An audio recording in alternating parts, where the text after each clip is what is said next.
Hi everyone, and welcome to another episode of Left Off the Map. Now in the past few episodes we've looked at different producers that supply great product to the restaurant in Hobart that I'm the culinary curator at, Peacock and Jones. And today is all about lamb. So we're going to do a lamb recipe to start off, and then we'll go to a place called Lyndall Lamb in sort of central south Tasmania, just outside of Hobart, and have a look at how they look after their lamb and deliver their lamb to the restaurant in Hobart. So this is a Mediterranean lamb salad. I'm using lamb backstrap, which I think is a fantastic cut of lamb. It's really tender, it has great flavour, but it doesn't take a lot of cooking. So you're probably only going to cook it for 5 to 6 minutes. So it's a good one that you can get done quickly. The first process I need to do is get a couple of things roasted though. So I've got a red onion, a sweet potato, and some chorizo that I'm going to chop up. Put that into a roasting tray, a little bit of olive oil, salt, and pop that into an oven at 180 degrees and get that roasted off. Sweet potato, the onions, and the chorizo have been cooking for about 25 minutes, so they've only got probably 5 to 10 minutes left to go. So we can start preparing the other things to go with it. So the dressing is really simple. It's just lemon, olive oil, and salt. So lemon juice, good pinch of salt, olive oil. Normally, the recipe for dressings is 3 parts oil to 1 part vinegar. I normally go 1 part to 1 part because I like my dressings to be slightly more acidic. So I'll leave that. I'm going to add the oil and the extra sort of fat that comes out of the chorizo and the oil that's left in the roasting pan. I'm going to add that to it as well and mix it in. So that's about done. My fry pan has been on getting hot. Some oil in there. And then we'll cook off our backstrap. Like I said, backstrap's not going to take too long. Treat it like you would a piece of fish. So think of cooking it for 5 to 6 minutes is all it's going to need, and then rest it for half of that time. So we'll cook that for 6 minutes. We'll take it out, we'll rest it for 3 minutes, and by then, everything will be ready to come together.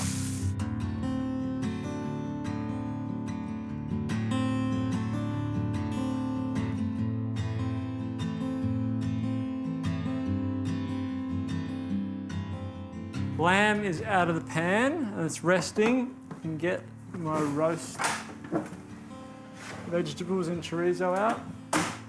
So you can see that oil that's come out. It's probably the best way to do this is add some of this dressing into, give it a mix, add some of this dressing in there and dress it while it's nice and warm.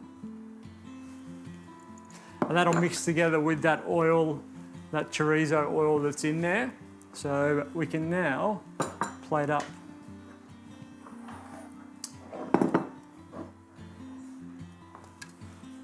Give that a good coat, a pinch of salt.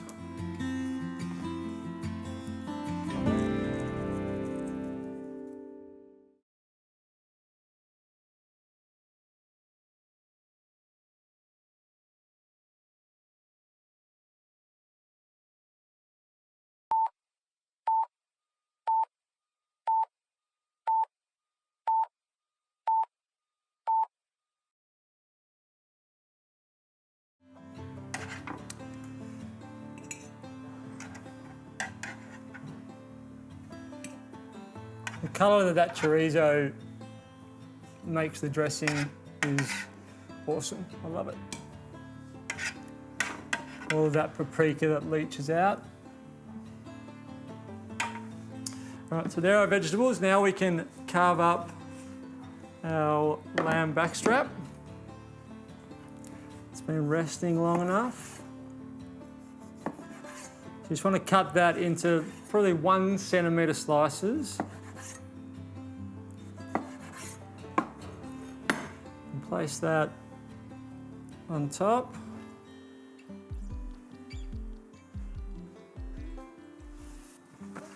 Pinch of salt.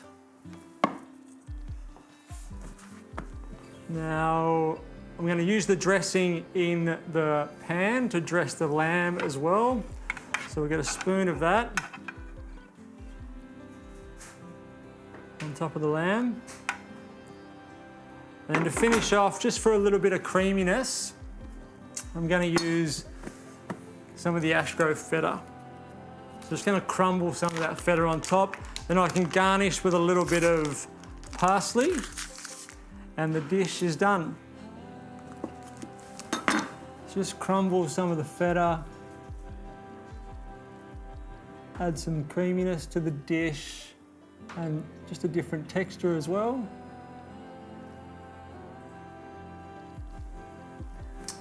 Some parsley, and we're done. So this is how I've decided to use the lamb at home, kind of a restaurant style dish that you can make at home. So we'll now go and learn a little bit more about where the lamb comes from.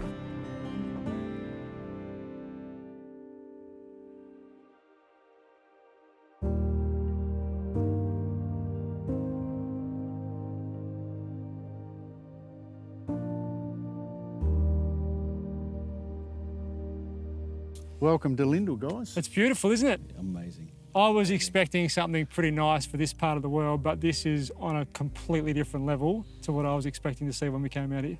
Oh, look, it's absolutely spectacular at the moment. You know, the grass is that green, it hurts your eyes. It is very vibrant. What a wonderful place for sheep to live. It's all part of the process of producing what we produce, and we're extremely lucky to have the pastures and the quality of water and the livestock to do the job that we do. How much of a benefit, or how much do you think that actually changes the quality of the product in the end? Oh, look, the key to a really high-end lamb product is 70% genetics, yep, and 30% is about what you feed them, how you handle them right up to the point of processing. If you haven't got the genetics, you can't produce that high-end product. Yep. And it's also really important to have an even plane of nutrition. So we supply lamb to the likes of this 52 weeks of the year, and we want it to be, as he does, exactly the same week in, week out. Yep. So to do that, you need to keep the livestock on an even plane of nutrition, not fat one minute, up and down. And irrigation combined with management allows us to do that. Yeah. And I mean, it is beautiful and lush out here at the moment, and we've had a nice amount of rainfall, but you were saying you can almost create this beautiful pasture all year round. Well, that's right. Because of the water resource here, which is Meadowbank Dam, it's the same water that the people of Hobart drink. Yep. Our sheep drink it, the pastures are irrigated with it, and that allows us to have a stable feed production all year round. So we irrigate all through the summer. Don't worry, it gets pretty hot here in the summer and it can dry out, but we can maintain these sorts of pastures right through the summer and then build up feed in the autumn to feed them through the winter.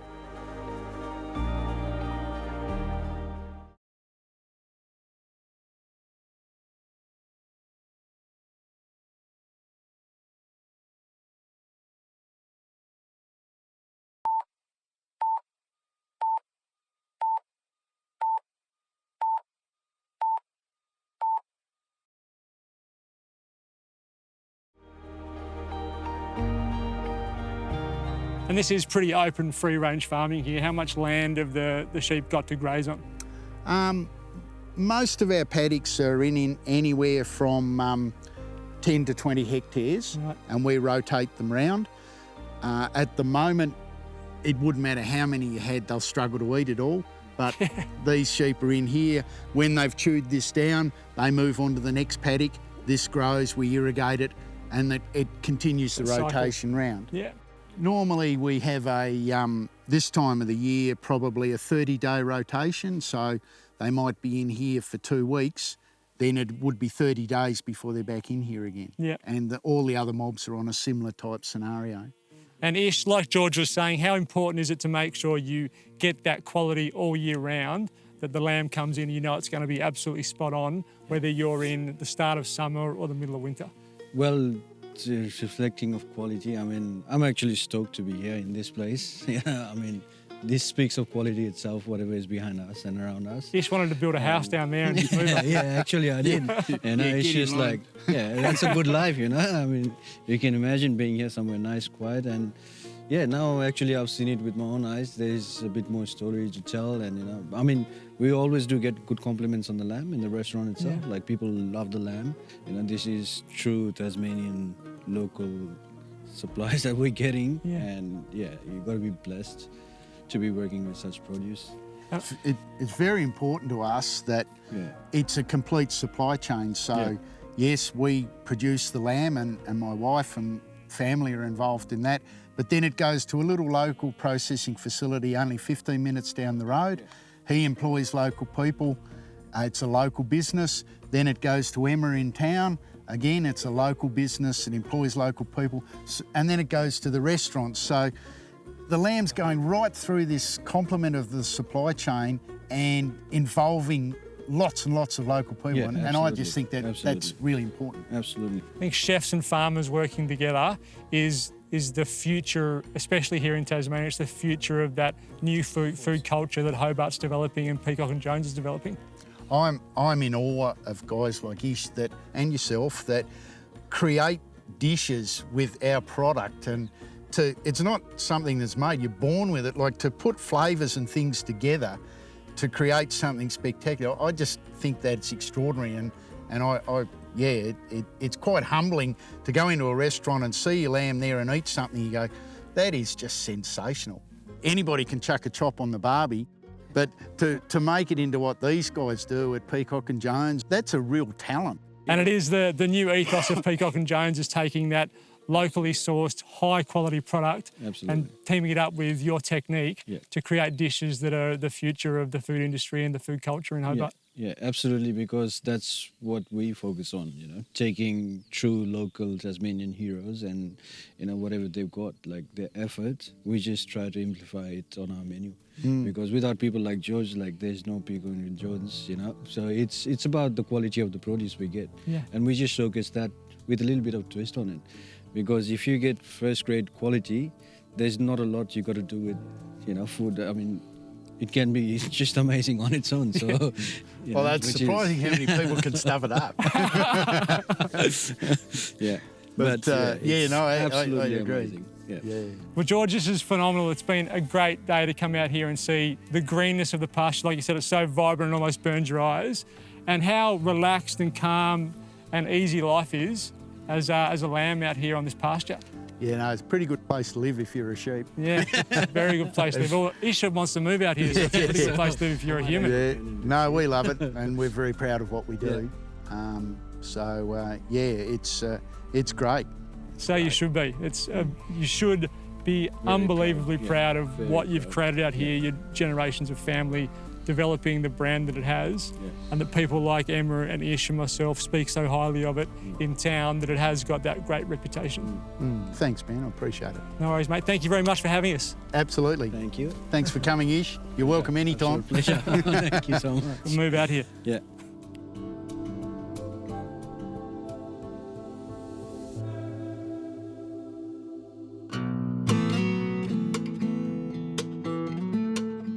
There's nothing better than spending a day on a farm, especially with someone like George, who cares for his lamb like you would not believe, and then being able to have a little barbecue afterwards, relax, get to know the family, and try some of those lamb cutlets. It was one of those days that I'll never forget. So jumping from something like that, a savoury, to something that is nostalgic for me, some baking. My nan used to make Chocky Rocks, and I'm going to try and slightly reinvent that recipe. We'll see how we go. So the first thing I need is 125 grams of softened butter. 125 grams. And then 100 grams of white sugar.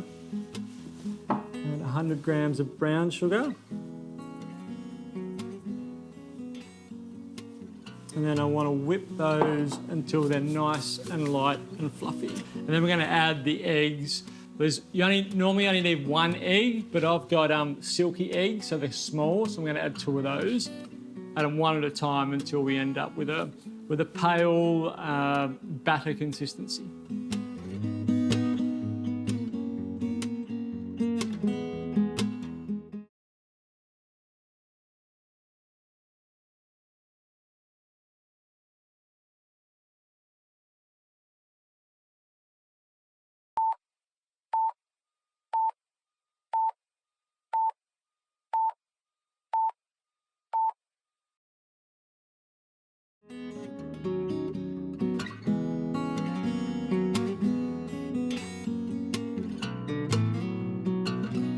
Sugar, butter, eggs, all well combined. Last thing I need is a teaspoon of baking powder. Pop that in, mix it through.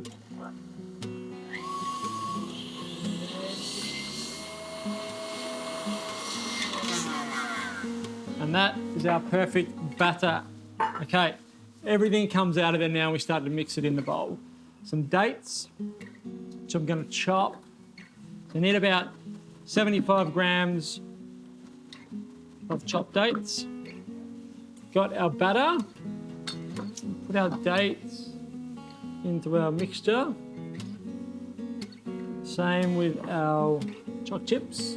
About 75 grams, about the same amount. Choc chips and our flour.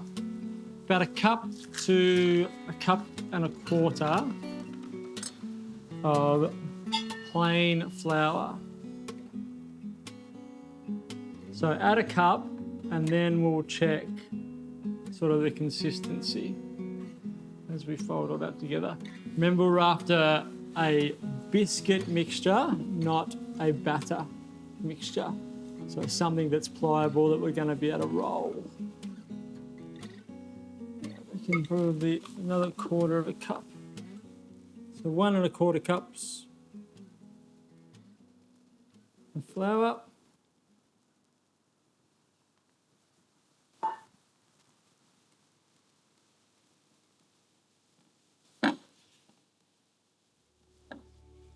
And it is important to use good baking flour for this kind of thing. So I use 4 Roses, Tasmanian, good quality, it's been around forever.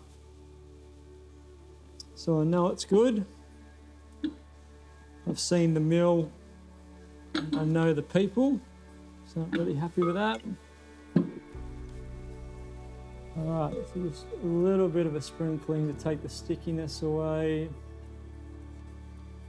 So now it's time to make our biscuits.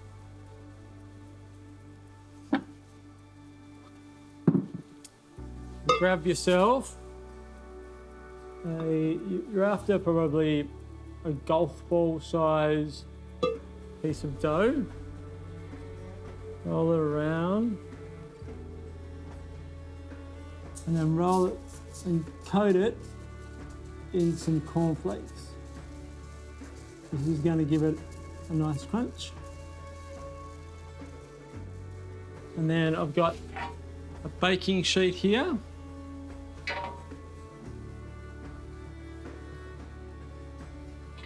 Pop it onto our baking sheet.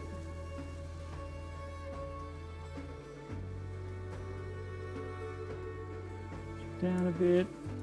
And then just rinse and repeat. So another sort of large golf ball size of our dough. Roll. Coating cornflakes. And I'm just going to keep going back and forth until we run out of dough. And then they're going to go into the oven at 170 to 180 degrees, depending on your oven.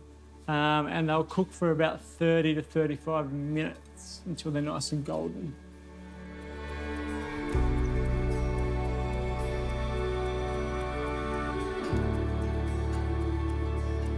While our Chocky Rocks cook in the oven, we're going to go through some of the tips and tricks, or a little bit of an understanding around which type of attachment to use for what you're making.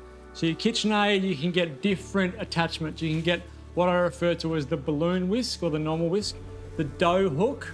I call this a paddle beater, and this is just a normal beater.